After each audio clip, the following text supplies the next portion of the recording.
ভাজাটা আমি বানিয়ে দেখাচ্ছি। ভ্যারাইটি মৌ কিচেনে আবারও একটা নতুন রান্না নিয়ে চলে এসেছি।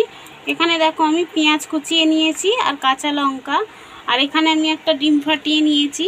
আজকে চিজ ডিম ভাজা বানিয়ে দেখাবো। এখানে দেখো আমি পেঁয়াজ আর কাঁচা লঙ্কাটা কুচিয়ে নিয়েছি। এখানে দিয়ে দিচ্ছি অল্প একটু আদা রসুনের পেস্ট। এখানে দেখো আমি একটা ম্যাগির মশলা নিয়েছি, আমি এই মশলাটা দিয়ে দিচ্ছি। এখানে বন্ধুরা দেখো আমি অল্প একটু নুন দিয়ে দিচ্ছি।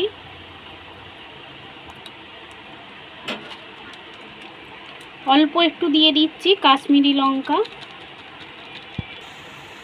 এখানে অল্প একটু অরিগ্যানো দিয়ে দিলাম। এখানে দেখতে পাচ্ছ এই যে অরিগ্যানো নিয়েছি, আমি অল্প একটু অরিগ্যানো দিয়ে দিলাম। এখানে দেখো আমি ডিমে অল্প একটু নুন দিয়ে দিচ্ছি। যেরকম তোমরা ডিম ভাজায় খাও সেরকম দিয়ে নেবে। আর এখানে একটু চিলি ফ্লেক্স দিয়ে দিচ্ছি। এটা দেখো ভালো করে আমি মাখিয়ে নিচ্ছি, মাখিয়ে নিয়ে তারপর দেখাচ্ছি। ডিমটা আমি ভালো করে ফেটে নিচ্ছি।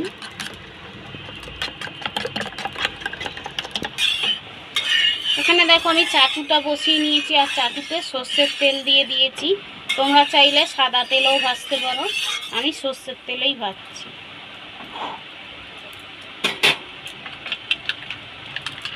এখানে দেখো ডিমটা ফাটিয়ে দিয়ে দিচ্ছি।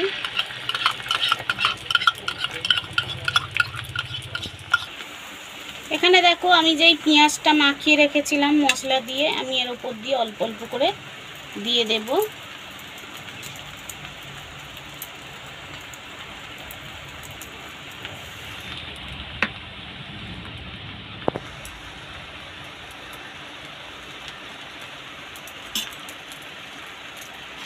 এখানে দেখো আমি চিজ নিয়ে নিয়েছি। এই চিজটা আমি এর মধ্যে গ্রেট করে দেবো।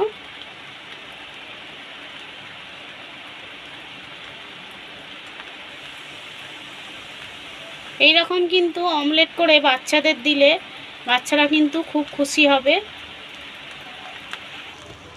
এখানে দেখো আমি এরম করে মুড়ে নেব।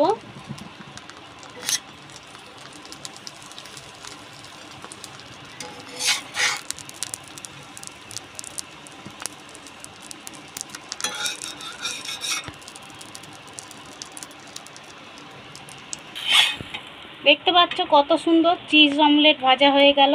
আমি এইভাবে আরেকটাও বানিয়ে নিই। এখানে দেখো বন্ধুরা চিজ অমলেট ভাজাটা আমি তোমাদের বানিয়ে দেখালাম। কেমন হয়েছে অবশ্যই কমেন্ট করে জানাবে। আর যদি না খেয়ে থাকো এরকম চিজ অমলেট ভাজাটা, তাহলে একবার হলেও বন্ধুরা তোমরা বাড়িতে এরকম বানিয়ে খেয়ে দেখো। বাচ্চাদেরও বানিয়ে দিতে পারো বা বড়োদেরও, বা টিফিনেও এটা তোমরা কিন্তু দিতে পারো। তাহলে কিন্তু বাচ্চারা দেখবে অনায়াসে খেয়ে নেবে। এমনিই বাচ্চারা ডিম খেতে ভালোবাসে। তোমরা চাইলে কিন্তু এতে গাজরও কুচিয়ে দিতে পারো, আমি কিন্তু গাজরটা দিইনি। আর দেখতে পাচ্ছ কত সুন্দর হয়েছে, দেখো আমি তোমাদেরকে একটা কেটে দেখাচ্ছি। এই দেখো বন্ধুরা, দেখতে পাচ্ছ কত সুন্দর। এই দেখো চিজগুলো কিন্তু দেখা যাচ্ছে কত সুন্দর হয়েছে। আর এই দেখো কত সুন্দর, গন্ধটা কিন্তু দুর্দান্ত বেরিয়েছে বন্ধুরা। তোমরা যদি একবার এরকম বানিয়ে খেয়ে থাকো, এমনি অমলেট ভাজা খাবে না, তখন কিন্তু চিজ অমলেট ভাজাটাই খাবে। আর যদি ভালো লেগে থাকে তাহলে লাইক, কমেন্ট, শেয়ার, সাবস্ক্রাইব করে দিও। তোমরা সকলে সুস্থ থাকবে, ভালো থাকবে। আবারও একটা নতুন রেসিপি নিয়ে চলে আসবো। আজকের মতো টাটা।